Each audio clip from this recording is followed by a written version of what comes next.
It's reported this morning that Chelsea face having to raise substantial funds by selling players in the summer to avoid breaching the Premier League's financial fair play rules next year after reporting large losses for a second successive season. Yep. Now, I know this is meat and drink to you. You will take us through it.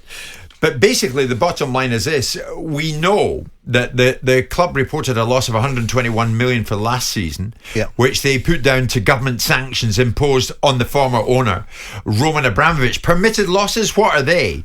Under the league's profit and sustainability rules, they are 105 million. But then we know that the spend, that they've made total losses of 274 million over the last two seasons. And on top of that, they had a recent transfer window spend of a colossal £600 million spent by the new owners. 600 million. Bully and the rest. I mean, are they... I'll tell you what Bully's thinking in a second, but are they absolutely plumb in line to breach FFP rules here? I doubt it. How?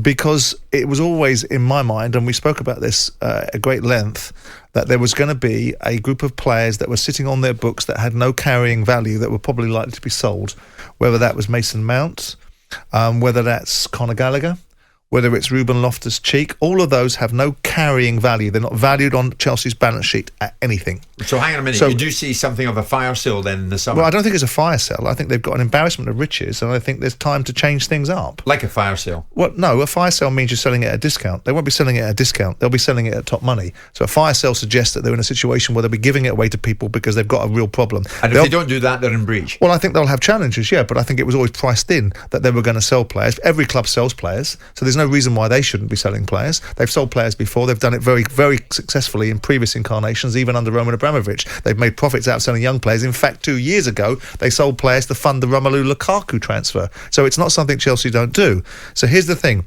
They've got they've got 274 million pounds of losses over the last 2 years. Financial fair play runs in 3-year cycles. So here's the thing that they'll have to be able to achieve next year is an ability to be able to reduce that down to 105 million. Now, they'll either be factually correct that they've got allowable adjustments of 120 million quid or something in that order, something significant after the sanctioning, and they have to have that as an allowable adjustment. If you can allow Aston Villa and all the Premier League football clubs and Palace and Everton to make allowable adjustments for COVID, you've got to allow Chelsea to make allowable adjustments because they were sanctioned. That's not normal business. You can't suggest that because Roman Abramovich was sanctioned by the British government and he was forced into selling a UK asset, that somehow the lack of revenue that came in for 6 months or circa 6 months and everything that was taken away from them cannot then be adjusted back. So let's see if that number brings it down to a level that's more inside the range, because if it doesn't, and it'll be a matter of fact if it can or it can't, then Chelsea will be sanctioned. And the one way to get around that, potentially, if they've got to get down from 274 to 105, is then to add to the supplement of allowable adjustments by putting players in for sale. If they sell Conor Gallagher, who's a £40 million footballer, they sell Ruben Loftus-Cheek, who's a £40 million footballer, and they sell the other kid that we're discussing, Mason Mount, who's probably a £60 million footballer. They've just made £140 million worth of profit.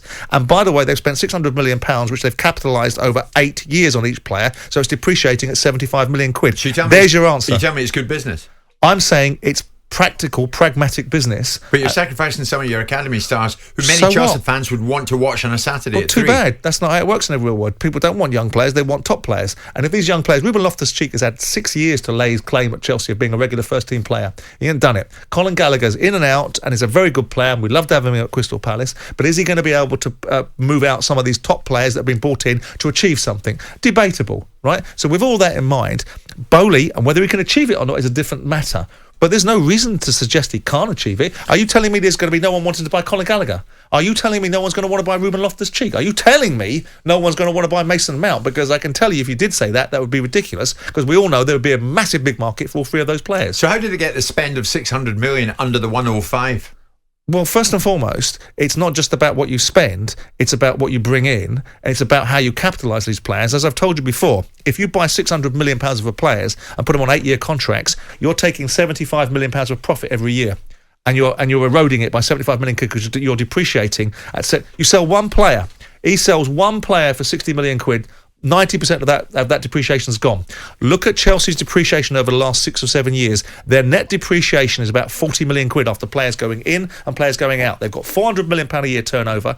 They will do this if they manage themselves properly. And the object of the aim of any football club owner is to manage himself properly. Is it risky, Simon? I mean, whichever way you look at it, they've got to be seen to get value in their academy stars. Everything, well, yeah, but by the same token, playing for the academy of Chelsea and being given an opportunity to get near the first team was once upon a time very similar to what Man United used to do. They used to get players out of their academy, stick them in the first team, play 1 or 2 games from them, and flog them for top money because they played 1 or 2 first games from Manchester United. It's a proven track record that other football clubs have done. Because Bowley's doing it, and because of the nature of a £600 million spend, everybody's going, look at the state of that, but no one's thinking about the reality of what's actually being done here. But nobody's ever done it like this. Huge money, very long it's contracts. called Bowleynomics. I coined that phrase. But it's to do with long-term contracts. It's to do... Nobody... You name me anyone's bought an English football club for £2.5 billion. No, this is uncharted territory for everybody. You name me a football club that's ever been sanctioned because of a situation relating to a foreign invasion. You name me a football club that's been operating with the dynamics of what Chelsea... No one has. So it's groundbreaking. So what you do is you get conventional orthodoxy going, look at that don't work. Look at that don't work. But orthodoxy doesn't apply anymore. Yeah, but right to examine it closely. There's Rob Leicester. But examine it properly. Right. Loftus-Cheek. In no parallel world is he worth 40 million quid. He hasn't kicked a ball in 2 years. 10 to 15 million at most. I think that's a bit conservative. But 40? Wakey, Rob. He's been playing this season, so I'm not entirely sure what you're talking about. So the bottom line is that Ruben Loftus-Cheek will go guaranteed for somewhere in the region of 30 to 40 million quid. And by the way, that is all straight line profit. That's going to go straight to Chelsea's bottom line. So what's Mason Mount? Okay, I'll give Mason Mount a £60 million price tag. He might be 70 then, right? Conor Gallagher, I said 30 to 40. He might be 50, but we'll get to the net effect of there'll be 100. If those 3 boys are to go, and it might be some other players in the mix as well. Because by the way, there's other players like